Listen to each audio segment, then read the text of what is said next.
Prostate की जो growth है वो कई डायरेक्शन में हो सकती है। वो लैटरली बाहर की ओर जा सकती है, वो अंदर पेशाब की नली को दबा सकती है, वो ऊपर पेशाब की थैली में जा सकती है। तो बीपीएच ऐसी बीमारी है जो कि एक लाइफस्टाइल डिजीज़ में भी आती है और एक लाइफ थ्रेटनिंग डिजीज़ में भी आती है।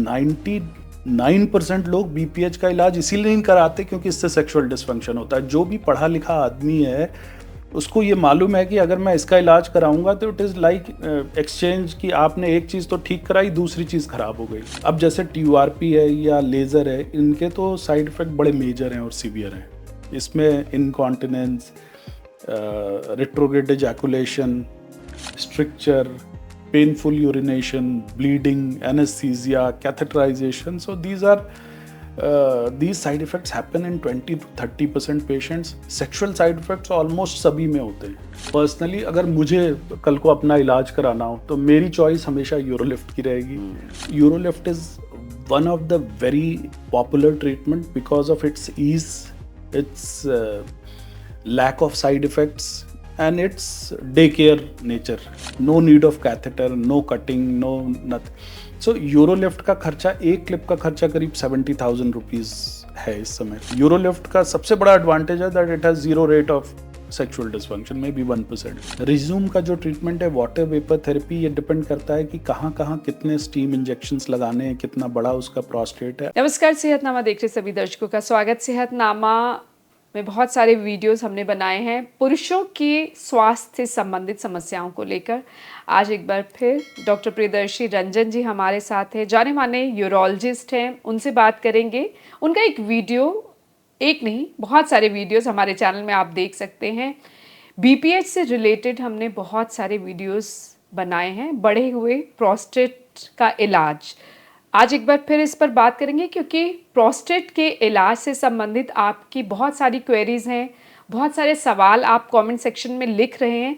सो हम कोशिश करेंगे कि आज उन सवालों का जवाब जान सके। सो आज भी बात होगी बीपीएच पर ही। Welcome sir.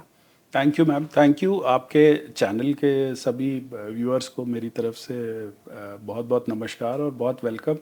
और एट द आउटसेट मैं आपका बड़ा थैंक्स करना चाहूँगा क्योंकि आप इतनी अच्छी अच्छी वीडियोस बनाते हो। लोगों के क्वेश्चंस देख के, लोगों की कमेंट्स देख के एक तो इनकरेजमेंट भी मिलती है और दूसरी चीज़ अच्छा भी लगता है कि हाँ, people want to actually know about the biology of the disease.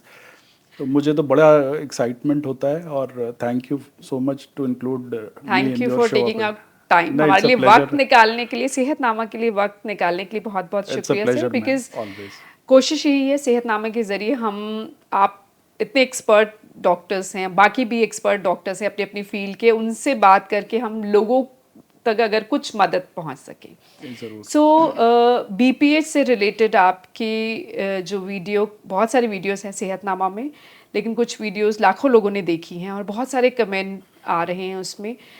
BPH के इलाज का एक यूरोलिफ्ट और रिज्यूम थेरेपी पे हम विस्तार से बात कर चुके हैं और कमेंट सेक्शन में वो वीडियोस, उनका डिस्क्रिप्शन में लिंक दिया हुआ है। कमेंट सेक्शन में आप ये भी ज़रूर लिखिए कि आप और किन विषयों पर डॉक्टर प्रियदर्शी रंजन से आप चाहते हैं कि हम बात करें। और डिस्क्रिप्शन में कुछ और वीडियोस का लिंक है, आप वो भी देख सकते हैं। सो बीपीएच के बारे में हमने पहले भी विस्तार से बात की, लेकिन बीपीएच का क्या और भी रिज्यूम और यूरोलिफ्ट के अलावा भी इलाज हैं? हाँ जी मैम, बीपीएच, पहले तो बीपीएच की जो नेचुरल हिस्ट्री है उसको समझना बहुत ज़रूरी है। हर बीमारी की एक नेचुरल हिस्ट्री होती है। नेचुरल हिस्ट्री का अर्थ होता है जैसे बच्चा जब किसी के पेट में आता है तो उसकी एक नेचुरल हिस्ट्री है, वो 9 माह गर्भ में रहता है, फिर पैदा होता है। तो उसी तरह से हर बीमारी की एक नेचुरल हिस्ट्री है, एक वे ऑफ प्रोग्रेशन है। जो बीपीएच है इसके 2 सेगमेंट्स हैं। बीपीएच यानी कि बिनाइन प्रोस्टेट हाइपरप्लेजिया या गदूद, जिसको हम सिंपल भाषा में कहते हैं। एक उसकी जो 60% जर्नी है इस बीमारी की नेचुरल हिस्ट्री की, वो लाइफस्टाइल डिजीज़ है। BPH is a lifestyle disease. लेकिन जो लास्ट की 40% जर्नी है वो लाइफ थ्रेटनिंग डिजीज़ है। तो बीपीएच ऐसी बीमारी है जो कि एक लाइफस्टाइल डिजीज़ में भी आती है और एक लाइफ थ्रेटनिंग डिजीज़ में भी आती है। लाइफस्टाइल से कैसे? सो लाइफस्टाइल जो बीपीएच अर्ली स्टेज में होती है उसमें बड़े सटल से सिम्टम्स होते हैं। जैसे फ्रीक्वेंसी है। फ्रीक्वेंसी का अर्थ है कि किसी को बार बार पेशाब जाना पड़ रहा है। तो suppose if somebody is sitting in the meeting 1 घंटे की मीटिंग है, उसमें उसको 2 बार उठना पड़ गया पेशाब के लिए, प्रेशर आ गया, 2 बार जाना पड़ गया, तो उसको थोड़ा सा अनकंफर्टेबल लगेगा. He might carry on with it, he might think कि मुझे इलाज की ज़रूरत नहीं. So it's a life style kind of a problem. somebody who has to say rush to the toilet, और somebody जिसको पेशाब करने में थोड़ा सा ज़्यादा वक्त लग रहा है किसी से, तो उससे वो परेशान हो भी सकता है, उससे परेशान नहीं भी हो सकता. So the degree of bother is important to the individual, his own personality, his way of living. उसका जिस तरह की शरीर, एक तो डिजीज़ की बायोलॉजी कैसी है और उसके शरीर की बायोलॉजी कैसी है, दोनों पे डिपेंड करता है कि उसको कितनी तकलीफ हो रही है उस सिम्टम से. तो BPH, अब जैसे sexual dysfunction is associated with BPH. So sexual dysfunction किसी के लिए मायने रख सकता है, किसी के लिए मायने नहीं रख सकता. तो जो आदमी जितना कंसर्न होगा और जितना अवेयर होगा, वो उतना ही उस ट्रीटमेंट के लिए इंक्लाइन करेगा, या उतनी रिसर्च करेगा, उतनी खोजबीन करेगा कि मुझे कौन सा ट्रीटमेंट कराना चाहिए. तो BPH का जो इलाज होता है, मुझे ऐसा लगता है कि आप देखेंगे अगर हिस्ट्री ऑफ BPH, तो BPH की हिस्ट्री 1926 में TURP ऑपरेशन शुरू हुआ था प्रोस्टेट के लिए, जो कि आज भी हम लोग करते हैं, अलबत्ता कभी कभार ही करते हैं, लेकिन TURP. तो लेकिन आज 2025 आ गया, तो करीब करीब पिछले एक सेंचुरी में, 100 साल में कम से कम कुछ नहीं तो 20-25 ट्रीटमेंट BPH के आ चुके हैं. उनमें से आज भी लगभग 8-10 ट्रीटमेंट्स हैं प्रोस्टेट के जो कि आज भी पॉपुलर हैं और आज भी कई सेगमेंट में किए जाते हैं. सो प्रोस्टेट का इलाज जो है एक टेलर्ड सूट की तरह है. जैसे हम मार्केट में कपड़ा खरीदने जाते हैं तो एक कोट है, हम रेडीमेड कोट ले लें इतने नंबर के साइज़ का, और एक है कि हम अपने बॉडी के फिगर के हिसाब से, फिट के हिसाब से उसको स्टिच कराएं. So BPH treatment in today's date is suited और tailored to the individual's anatomy. Anatomy का मतलब है कि प्रोस्टेट के एनाटमी के हिसाब से और इंडिविजुअल की एनाटमी. जैसे BPH वाले मरीज़ कई होते हैं जो कि इस एज ग्रुप के होते हैं, किसी को कार्डियक प्रॉब्लम है, किसी का हार्ट अटैक हो चुका है, किसी के स्टेंट पड़ा है, किसी का बाईपास हुआ है, किसी को डायबिटीज़ है, किसी को हाइपरटेंशन है, किसी को दिमाग में स्ट्रोक है. सो BPH is not just BPH. BPH ऐसे सेगमेंट को अफेक्ट करती है जो कि मल्टीपल प्रॉब्लम से जूझ रहे होते हैं. सो इसलिए BPH का जो ट्रीटमेंट है वो कस्टमाइज्ड है और बहुत से तरह के ट्रीटमेंट्स हैं. फॉर एग्जांपल पहले तो 2 ग्रुप थे, एक था कि दवाइयाँ और एक था सर्जरी. लेकिन अब बीच का एक तीसरा ग्रुप है जिसको कहते हैं अल्ट्रा मिस्ट ट्रीटमेंट्स या अल्ट्रा मिनिमली इन्वेजिव ट्रीटमेंट्स. इसमें Urolift, Rezum, iTind, aquablation, Optilume, prostate artery embolisation, transurethral microwave thermotherapy, इस तरह के कई ट्रीटमेंट्स का एक ये सब ग्रुप है.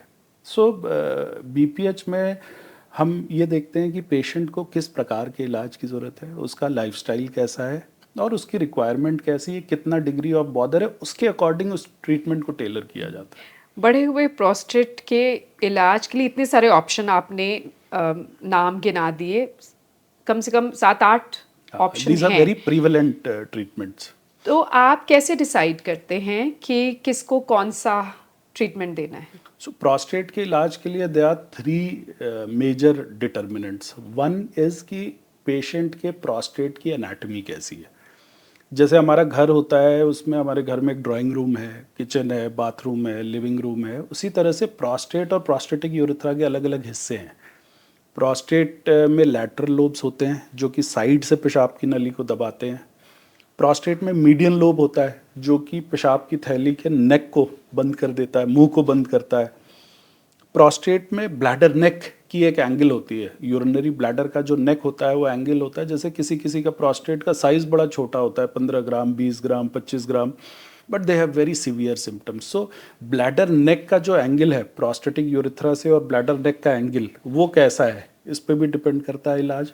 और एनाटमी में चौथा कंपोनेंट है प्रोस्टेट की ग्रोथ किस डायरेक्शन में हो रही है. प्रोस्टेट की जो ग्रोथ है वो कई डायरेक्शन में हो सकती है. वो लैटरली बाहर की ओर जा सकती है, वो अंदर पेशाब की नली को दबा सकती है, वो ऊपर पेशाब की थैली में जा सकती है, और पेशाब की थैली के पीछे जिसको हम रेट्रोट्राइगोनल एक्सटेंशन कहते हैं. तो प्रोस्टेट की जो ग्रोथ का डायरेक्शन है, एक तो वो इम्पॉर्टेंट है एनाटमी में, और ब्लैडर नेक की जो एंगुलेशन है वो बड़ी इंपॉर्टेंट है। और तीसरी चीज़, पेशाब की थैली पे प्रोस्टेट की वजह से कितना इफेक्ट आ चुका है, बिकॉज प्रोस्टेट की थैली भी धीरे धीरे डिकम्पनसेट होती है। जैसे वो बार बार जोर लगा के पेशाब कर रही है, पेशाब की थैली प्रोस्टेट से ऑब्स्ट्रक्शन होने की वजह से थैली को जोर लगाना पड़ रहा है, and it is a chronic process over the years. तो धीरे धीरे वो थैली it starts giving way and it enlarges, it loses its muscle strength, it loses its functionality, it loses its viscoelastic fibers।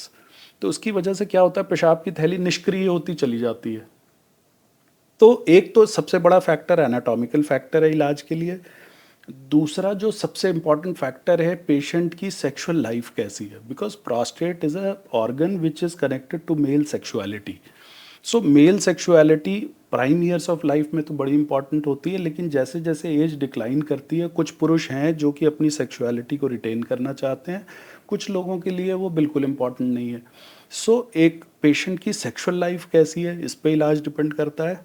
और तीसरी चीज़ जो एक और इम्पॉर्टेंट कंडीशन है वो है पेशेंट की फ्रेलिटी कैसी है, मतलब कि जो पेशेंट है वो बिल्कुल फिट है, he is a CEO of a top company and he is 50 years of age and he has to travel. अब उसको दिन भर हवाई जहाज में रहना है, मीटिंग्स करनी है, जूम कॉल करनी है, 50 अलग अलग मीटिंग्स करनी है। एक है जो कि पेशेंट 65 साल का है, जो कि रिटायर हो चुका है, जो कि आराम की ज़िंदगी जी रहा है। एक ये ग्रुप ऑफ पेशेंट हो सकता है। एक तीसरा कैटेगरी ऑफ पेशेंट हो सकता है जिसको हार्ट अटैक हो चुका है एक बार, जिसके हार्ट में स्टेंट पड़ा हुआ है, जिसको स्ट्रोक हो चुका है, जिसके ब्रेन का हैमरेज हो चुका है, या जिसको लॉन्ग स्टैंडिंग डायबिटीज़ है, जिसको किडनी डिसफंक्शन है। तो पेशेंट की ओवरऑल फ्रेलिटी कैसी है, कितना अग्रेसिव ट्रीटमेंट वो करा सकता है। तो इन 3 चीज़ों से हम डिसाइड करते हैं कि किस मरीज़ के लिए क्या ट्रीटमेंट सबसे अच्छा रहेगा।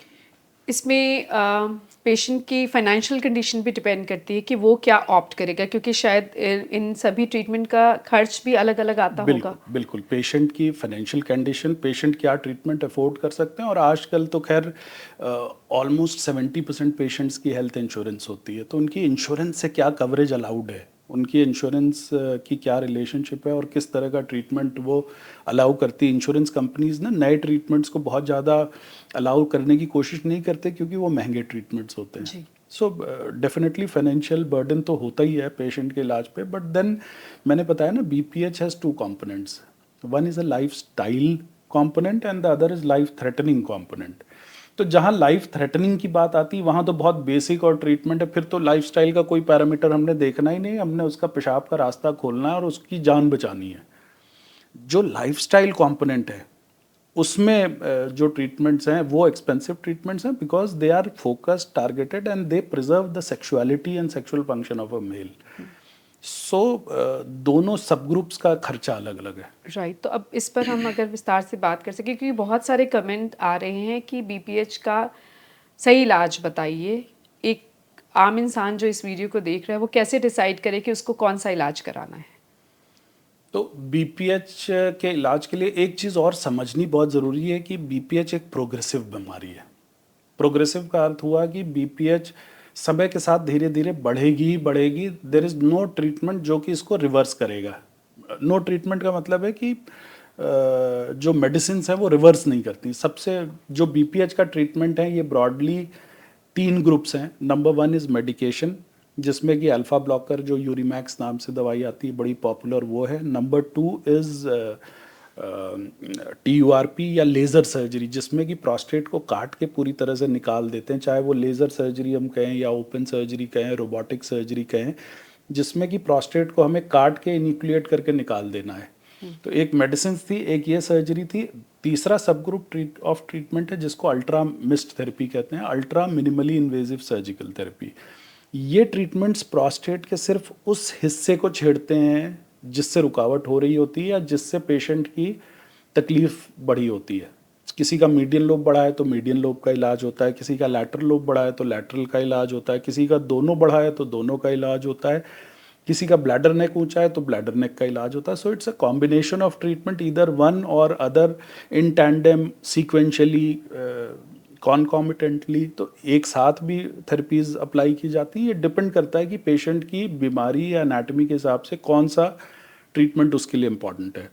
अब मेडिसिन की बात करें जैसे, तो मेडिसिन सबसे कॉमनली जो दवा ली जाती है हमारे देश में वो यूरिमैक्स डी है, या लेकिन इसके यूरिमैक्स। साइड इफेक्ट्स भी इसके हैं। साइड इफेक्ट्स, ऐसे ऐसे साइड इफेक्ट हैं, पता नहीं मेरी कभी आपसे बात हुई है कि नहीं, हुई है। बट एक पेशेंट थे हमारे जो स्पेन जा रहे थे, have I told you that incident? नहीं, ये नहीं मुझे पता, लेकिन यूरिमैक्स के साइड इफेक्ट्स आपने बताए थे हमारे दूसरे वीडियोस में। So these medicines have such a significant postural hypotension जिसको कहते हैं, ऑल ऑफ अ सडन चक्कर आ जाता है और आदमी गिर सकता है या फॉल हो जाता है। तो आप कोई इंसिडेंट्स बता रहे थे जी। हाँ, तो उसमें एक पेशेंट मेरे थे, वो काफ़ी very senior and a very powerful businessman, 60 plus age के। वो जा रहे थे, इमिग्रेशन क्रॉस कर चुके थे, रात के 8-9 बज रहे थे, उन्होंने अपनी प्रोस्टेट की दवाई की, उनका इमिग्रेशन से हो चुका था, उन्हें हवाई जहाज पकड़ना था बाहर जाने के लिए। बाहर जाने के लिए, विदेश जाने के लिए, और ऑल ऑफ अ सडन उनको हाइपोटेंशन हुआ और वो वहीं कोलैप्स हो गए। And he was travelling alone for a business meeting, और फ्लाइट तो कैंसिल हुई हुई, उनको वापस इमिग्रेशन रिवर्स होके उनका कार्ड वगैरह चेक करके उनको अस्पताल में भर्ती कराया गया, रात भर अस्पताल में रहे और अगले दिन सुबह उनके डिस्चार्ज हुआ। सो ही वॉज टेलिंग मी कि मेरा एंटायर ट्रिप, मुझे किसी ने बताया ही नहीं था कि ये मेडिसिन का साइड इफेक्ट भी हो सकता है। ये पोस्चरल हाइपोटेंशन ऐसा साइड इफेक्ट है जिसमें कि तुरंत लेट जाना होता है, आप जहाँ भी हैं वहाँ पे तुरंत लेट जाएं, ये मत देखें कि ज़मीन है कि सीढ़ी है क्या है, यू शुड लाई डाउन, और preferably lie down with your legs up. मतलब कि ऐसा ना हो कि सर ऊपर रहे और पैर नीचे रहे, अगर पैर के नीचे कोई भी कुर्सी है, कुछ भी हल्का सा भी एलिवेशन हो सकता है, बहुत अच्छा है। आइडिया इसकी सर नीचे रहना चाहिए, बिकॉज ये पोस्चरल हाइपोटेंशन ऐसा साइड इफेक्ट है जिसमें कि ब्लड की पूलिंग लेग्स में हो जाती है और ब्रेन में ब्लड की सप्लाई कम हो जाती है, तो उसकी वजह से all of a sudden dizziness होती है, चक्कर आता है और आदमी गिरने लगता है, बेहोश होने लगता है, पसीना आएगा and he will fall.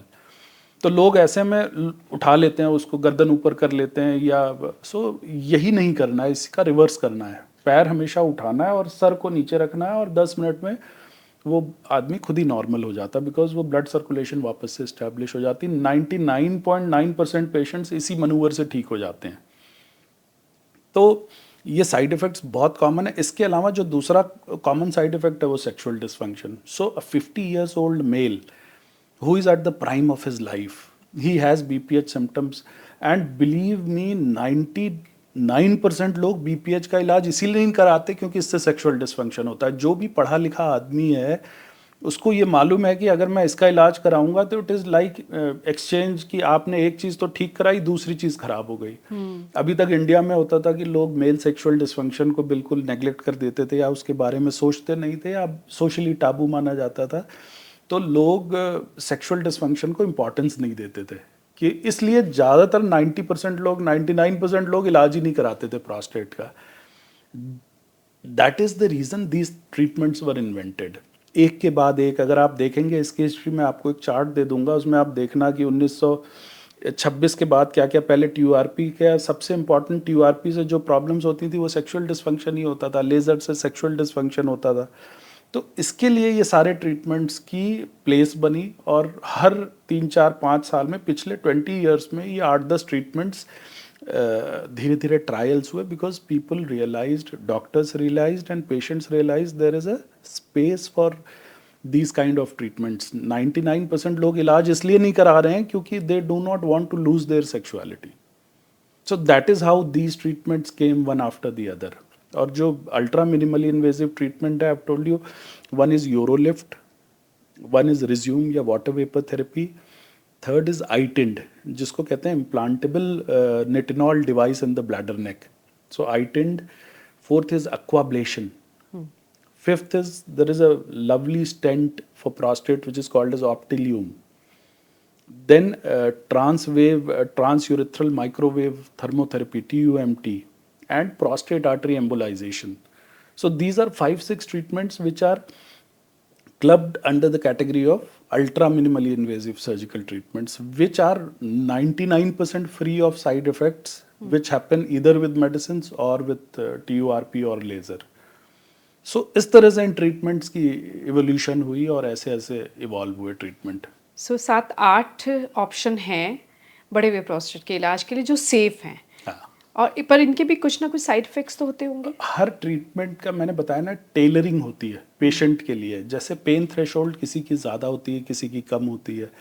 For example, a treatment which is suitable for a male of 40 years might not be suitable for somebody who is of 80 years. या कोई जो जैसे जैसे एज बढ़ती है वैसे वैसे पेशेंट की जो मसल टोन होती है वो कम होती है, तो उसकी टॉलरेंस टू प्रोसीजर बहुत बढ़ जाती है।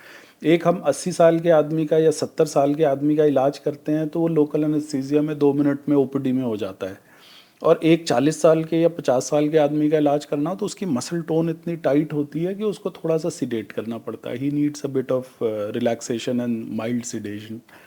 सो जो ट्रीटमेंट्स हैं ये डिपेंड करता है कि पेशेंट की टॉलरेंस कैसी है, इस पर डिपेंड करता है, और उसकी एनाटमी। जैसे मैंने बताया, पेशेंट फैक्टर्स जो हैं उसको हम लोग चूज करके then we decide about the treatment.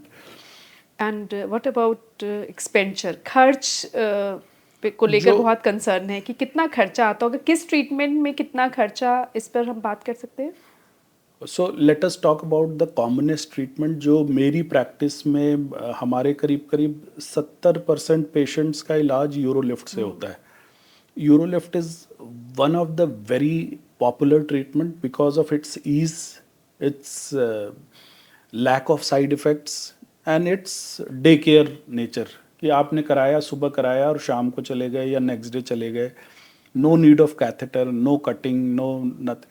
So Urolift का खर्चा, एक क्लिप का खर्चा करीब 70,000 रुपीज़ है इस समय।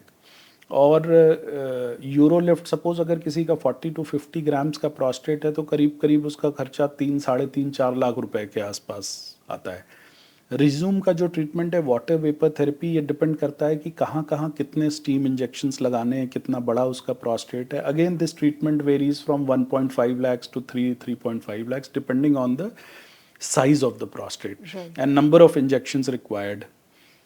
इसके अलावा कई बार हम लोग कोरम ट्रीटमेंट करते हैं। कोरम का मतलब होता है कंबाइंड रिज्यूम एंड यूरोलिफ्ट मेथडोलॉजी, जिसमें कि जैसे प्रोस्टेट की एनाटॉमी, किसी की लैटरल लोब बहुत बड़ा है और मीडियन लोब भी बड़ा है, तो मीडियन लोब में स्टीम इंजेक्ट कर दी और लैटरल लोब को यूरोलिफ्ट से क्लिप कर लिया। इसी का एक पार्ट है सीरम, जिसको कहते हैं कि सीक्वेंशियल रिज्यूम एंड यूरोलिफ्ट। बहुत बड़े प्रोस्टेट हैं, जैसे 150 ग्राम का प्रोस्टेट है, 180 ग्राम का प्रोस्टेट है, तो पहले उसमें स्टीम के इंजेक्शन या रिज्यूम के इंजेक्शंस लगाते हैं, उसके 2-3 महीने बाद then we switch over to Urolift. तो इस तरह से स्टेज ट्रीटमेंट्स भी होते हैं, उसमें खर्चा उतना बढ़ता जाता है। तो जो प्रोस्टेट का खर्चा है, अब आईटेंड है, जैसे आईटेंड डिवाइस करीब 2.25 लाख रुपए का आता है, बाकी सारी चीज़ें मिला के करीब करीब 1-1.5 लाख रुपए और लगता है। तो रफली इन ट्रीटमेंट का जो फाइनेंशियल बजटिंग है for a normal sized prostate is somewhere between 3.5 to 4.5 lakhs रफली, एक एवरेज साइज ऑफ प्रोस्टेट। अगर बहुत बड़ा प्रोस्टेट है तो खर्चा उतना बढ़ जाता है, अगर 60 ग्राम का, 70 ग्राम का, 80 ग्राम का प्रोस्टेट है तो वैसे ही थोड़ा सा खर्चा बढ़ता जाता है। राइट। और इन सब ट्रीटमेंट्स के साइड इफेक्ट्स भी डिफरेंट होते होंगे, जैसे आपने कहा कि रिज्यूम के सबसे कम। So let us talk about the individual side effect of the 4-5 most popular treatments. So Urolift, Resume, iTind, Aquablation and Optilium and prostate artery embolization. These are the 6 treatments which are prevalent, जिसमें से कि 70% is Urolift, से 10% is Resume या water vapor therapy, 10% is iTind implant, बाकी 10% में एक्वाब्लेशन या फिर prostate artery embolisation या ऑप्टिलियम या TUMT, इस तरह के ट्रीटमेंट्स हैं। तो मेजॉरिटी ये जो हैं, यूरोलिफ्ट का जो साइड इफ़ेक्ट है वो है कि 2-3 दिन तक पेन रहता है, डिस्कम्फर्ट रहता है, हल्का फुल्का ब्लड भी आ सकता है, but after 3 days 99% patients will be happy, pain free, good urine stream and catheter free. Rezum का जो and they do not have any sexual dysfunction. Urolift का सबसे बड़ा एडवांटेज है that it has 0 rate of sexual dysfunction, may be 1%।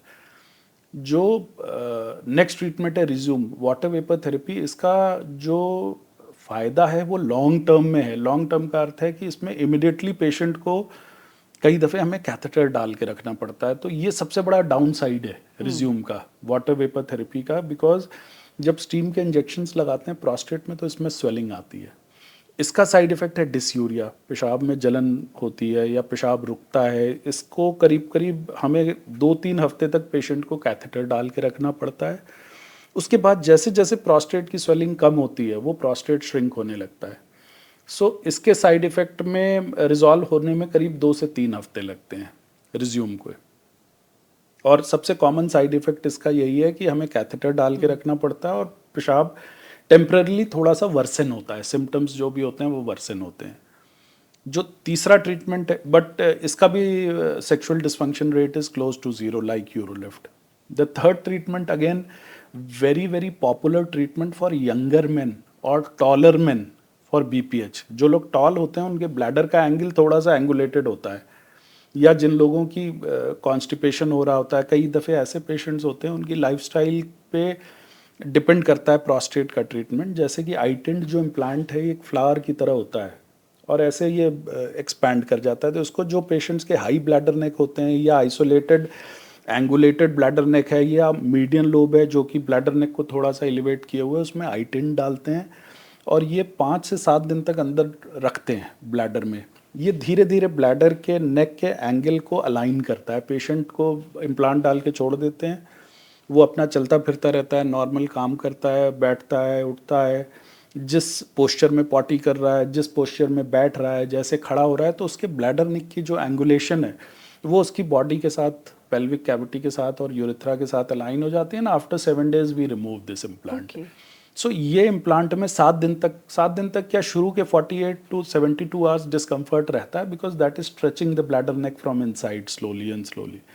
So this treatment, patients are uncomfortable for 3-4 days. They have to take a few medicines, few painkillers, but after 4 days, 5 days, they are mostly, and once the implant is out, there's no looking back. They are so happy. उसके बाद दोबारा problem तो नहीं होती? Mostly ये जो treatments हैं, will come to that question of retreatment. इसको हम मेडिकल भाषा में रीट्रीटमेंट रेट कहते हैं। ये बड़ा इंपॉर्टेंट पहलू है, इसको हम लोग ज़रूर डिस्कस करेंगे। सर एक तो ये अभी तो साइड इफ़ेक्ट की बात हो रही, तो एक यूरोलिफ्ट का हो गया साइड इफ़ेक्ट, रिज्यूम का हो गया, और अब तीसरा आइटेंड का। Then comes एक्वाब्लेशन। सो एक्वाब्लेशन भी बड़ा अच्छा मेथड है ट्रीट करने का। ये वाटर जेट थेरेपी कहते हैं इसको। वाटर जेट थेरेपी, ये जो प्रोस्टेट की बनावट है, जो इजैकुलेशन वाला एरिया है इजैकुलेटरी डक्ट्स का, या जिससे सेक्सुअल डिस्फंक्शन होता है, बाकी ये ट्रीटमेंट लेज़र की तरह या TURP की तरह पूरे प्रोस्टेट को काट के निकाल देता है, लेकिन सिर्फ उतना एरिया छोड़ देता है जिससे सेक्सुअल डिस्फंक्शन होता है। So for bigger prostates this is also very good treatment. But then इसका फ्लिप साइड इज़ ब्लीडिंग। इसका फ्लिप साइड इज़, इसमें जो रेट्रोग्रेड इजैकुलेशन या सेक्सुअल डिस्फंक्शन का इंसिडेंस है वो थोड़ा सा ज़्यादा होता है, तो इसमें कैथेटर रखना पड़ता है। सो ये जो ट्रीटमेंट है इसके ये साइड इफ़ेक्ट्स हैं। एंड इसके अलावा प्रोस्टेट आर्टरी एम्बोलाइजेशन एक काफ़ी लोग इसको प्रैक्टिस करते हैं। मैं पर्सनली बहुत ज़्यादा इसको प्रैक्टिस नहीं करता। उसका रीज़न ये है कि इसमें एक तो रेडिएशन एक्सपोजर काफ़ी होता है। पेशेंट को हम लोग DSA सूट में करते हैं। इसमें एक रेडियोलॉजिस्ट की मदद से जो ग्रॉइन की आर्टरी होती है उसको पंक्चर करके एक पतला सा कैथेटर पेशाब की जो प्रोस्टेट की ब्लड वेसल होती है वहाँ तक ले जाते हैं और उसको ब्लॉक कर देते हैं। तो this is called as prostate artery embolization. इसमें भी कुछ समय के लिए कैथेटर रखने की ज़रूरत पड़ती है और ये बड़ा स्लो ट्रीटमेंट है। इसका इफ़ेक्ट जो है करीब करीब आने में 3-4 महीने लग जाते हैं और इसमें रीट्रीटमेंट रेट काफ़ी ज़्यादा है और बहुत बड़े प्रोस्टेट के लिए बहुत सूटेबल नहीं है और प्लस कॉम्प्लिकेशन रेट थोड़ा हाई है। तो इसलिए ये बहुत ज़्यादा पॉपुलर नहीं हुआ treatment. There is a certain subgroup of doctors and patients who still opt for this treatment depending on their choice. Again this type of treatment has low incidence of sexual side effects. तो ये तो हो गई side effects की बात सारे। अब जैसे TURP है या लेज़र है, इनके तो साइड इफ़ेक्ट बड़े मेजर हैं और सीवियर हैं। इसमें incontinence, retrograde ejaculation, stricture, painful urination, bleeding, anesthesia, catheterization. So these side effects happen in 20 to 30% patients. Sexual side effects almost सभी में होते हैं। तो ये except resume except the ultramist treatments. Urolift and except the UltraMist, which includes Urolift, Rezum, iTind, aquablation and prostate artery embolization. Except these, rest all the treatments, whether medication, whether TURP, whether laser, whether robotic surgery, whether laparoscopic surgery, open prostatectomy, her treatment में sexual dysfunction होता है. Blood loss, sexual dysfunction, stricture, painful urination, bleeding, need of anesthesia, multiple procedures, ये सब बड़ी common है. Right अब retreatment हाँ, वो किस किस में ज़रूरत पड़ती है? सो रीट्रीटमेंट का मतलब होता है कि दोबारा से ट्रीटमेंट की ज़रूरत है. सो मेडिकल इवैल्यूएशन में, ट्रीटमेंट की इवैल्यूएशन में जब हम रीट्रीटमेंट की बात करते हैं तो जो अल्ट्रामिस्ट ग्रुप ऑफ ट्रीटमेंट्स हैं, इनकी जो थिंकिंग है इन ट्रीटमेंट्स को बनाने की, ये ट्रीटमेंट्स में रिलीफ ऐसा नहीं होगा कि जैसे हम प्रोस्टेट को काट के निकाल देते हैं, TURP कर देते हैं तो पूरा खुल ही जाता है प्रोस्टेट, या लेज़र से न्यूक्लिएट कर देते हैं तो प्रोस्टेट पूरा निकल जाता है. तो जो रिलीफ उसमें होता है वैसा रिलीफ इन ट्रीटमेंट्स में नहीं होता अल्ट्रामिस्ट में, लेकिन अप्रॉक्सीमेटली 70 to 80% ऑफ रिलीफ मिल जाता है पेशेंट को. Advantage is this does not disturb the sexual anatomy, this retains the potency, there is no bleeding, there is hardly any hospitalization, there is minimal need of catheter, no incidence of stricture. तो advantages बहुत हैं.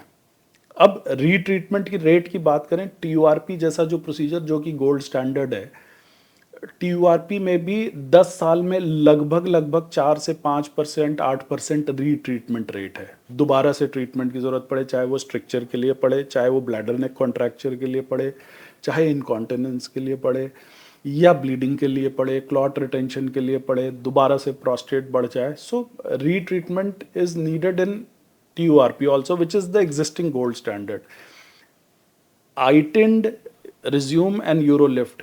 Urolift was started in 2013. In fact, it got US FDA approval in 2013. So we have 10 years data, US data, जो कि हमें बिल्कुल clearly more than 5 million patients हो चुके हैं Urolift के, and the data has been accumulated, and 10-year retreatment rate is again similar to TURP.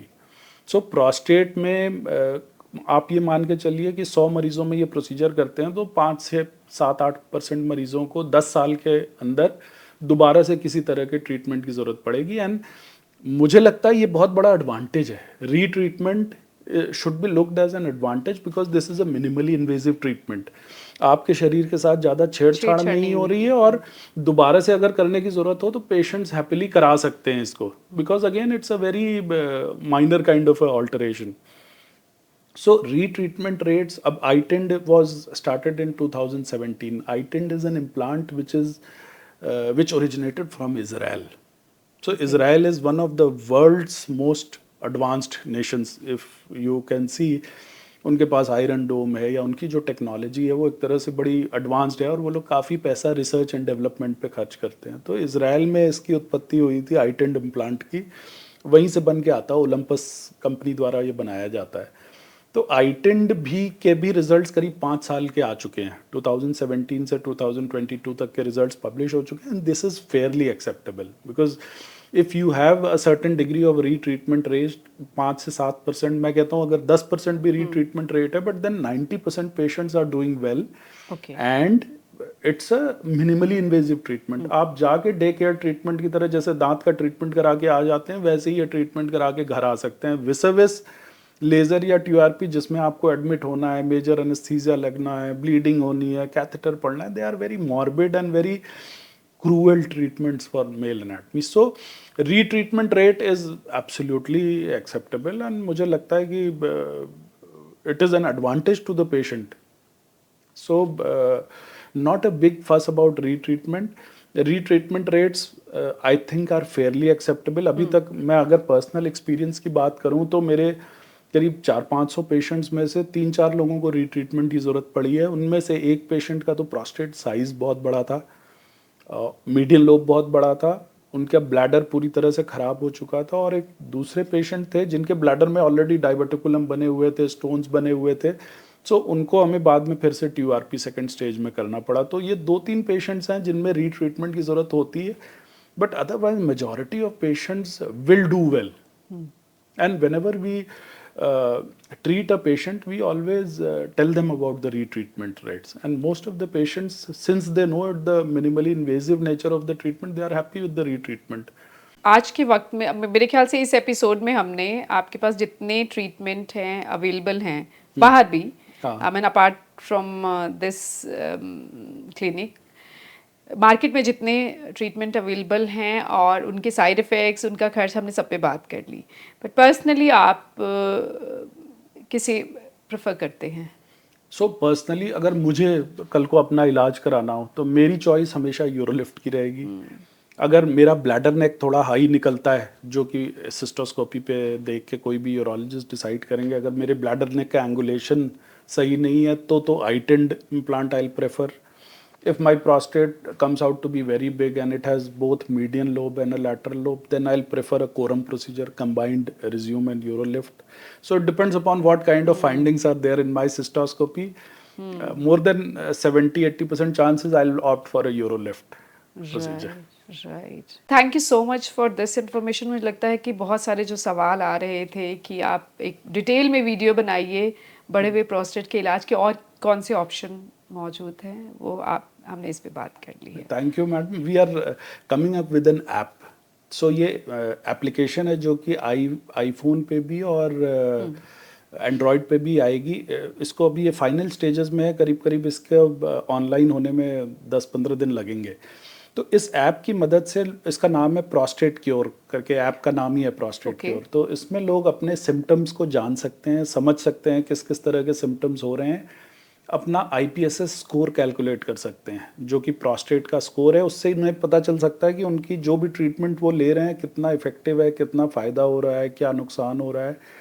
Individual treatments, Urolift, iTind, Rezum, laser, TURP, हर treatment के बारे में अपने आप को देख सकते हैं, उनके लिए कौन सा ट्रीटमेंट सूटेबल है। तो इन सारी चीज़ों को ध्यान में रख के हम लोग उस ऐप को बना रहे हैं, एंड आई एम श्योर लोगों को इसका फ़ायदा मिलेगा और उनका इजी हो जाएगी, उनकी जो क्वेरीज हैं वो खुद राहत मिलेगी। हाँ, अपने आप अपनी क्वेरीज के इन इलाजों को समझ पाएंगे, because these are very focused, targeted and very, जैसे आज के समय में हमें कहीं भी जाना होता है तो हम सबसे पहले गूगल मैप पे देखते हैं, फिर जाते हैं। उसी तरह से प्रोस्टेट का ट्रीटमेंट अब इतना इवॉल्व हो गया है कि हम उस गूगल मैप से ही देख रहे हैं कि प्रोस्टेट की एनाटॉमी कैसी है, लाइफस्टाइल कैसा है, पेशेंट की फ्रेलिटी कैसी है, and then we plan the focus treatment for him. Right, thank you so much for this information. और मुझे लगता है थोड़ा सा इंतजार, फिर उसके बाद प्रोस्टेट क्योर के नाम से आपका ऐप आ जाए।